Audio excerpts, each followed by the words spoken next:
অনেক আগে গেছে, অনেক কিছু ঘটে গেছে। যাই হোক, আমি তো আগে ভিডিও রেকর্ড করি, তাও আমি একটু পিছিয়ে গিয়া তারেক রহমানের দেশে ফেরার বিষয়টা নিয়ে আলাপ করতে চাই, কারণ বিষয়টা গুরুত্বপূর্ণ।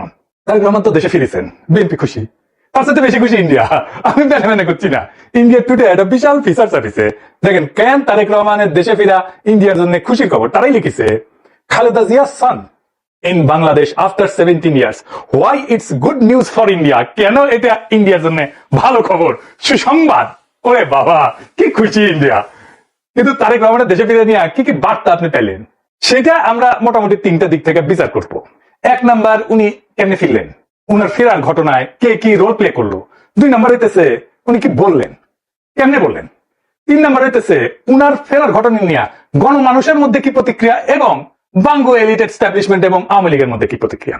এই তিনটা দিক থেকে দেখলে আপনি বুঝতে পারবেন তারেক রহমানের দেশে ফেরাটা বাংলাদেশের জন্য কি মিন করে, এটার অর্থটা কি। তার আগে ওই পায়েসের উপরে যেমন কিসমিস থাকে না, উনকার দুটা কিসমিস দিয়ে দিই পায়েসের উপরে।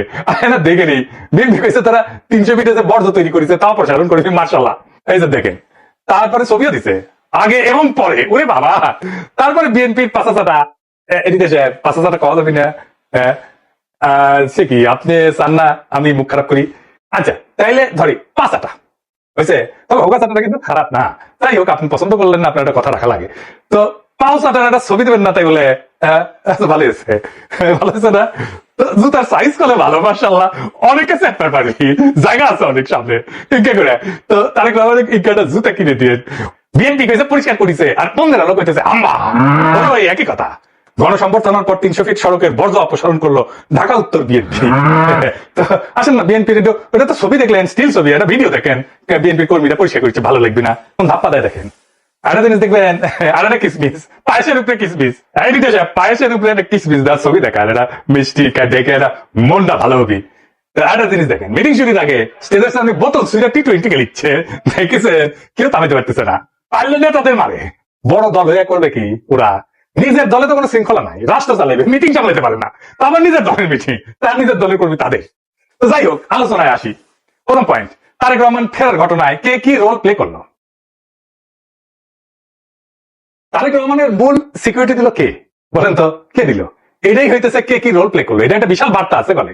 সেনাবাহিনী, কোন স্পেশাল ফোর্স না, র্যাব না, পুলিশ না, এসএসএফ না, পুরা দস্তর সেনাবাহিনী। এই জায়গাটা খেয়াল করবেন। স্বরাষ্ট্র মন্ত্রণালয়ের নিরাপত্তা ব্রিফিং আপনি পাবেন সব জায়গায়, কয়েছে এটা সিভিল ফোর্স করবে, কোথাও সেনাবাহিনী মোতায়েন করা হবে বলা হয়নি। এটার দায়িত্ব ছিল ডিএমপির। দেখেন ডিএমপির ব্রিফিং দেখেন, 2000 পুলিশ সদস্য মোতায়েন থাকার কথা ছিল। পুলিশ দেখেছেন অল্প কিছু দেখতে পারেন, দেখেন নাই, মূলত চারিদিকে ঝাঁকে ঝাঁকে আর্মি। দেখেন এটা প্রফেসর সরকার সিভিল প্রশাসনকে উপেক্ষা করে ওয়াকার দিছে। এটা ওয়াকারের শক্তি প্রদর্শন, বুঝাই দেয় সবাইকে যে আর্মি তারেক রহমানের সাথে আছে, বুঝে চাও? এটা হইতেছে message, hidden message. Tarique Rahman বাংলাদেশের নেক্সট প্রাইম মিনিস্টার হওয়া কন্টেন্টার, সন্দেহ নাই, হইতে পারবে কিনা সেটা সন্দেহ আছে। ওই তো একাই কন্টেন্টার না, তাই না?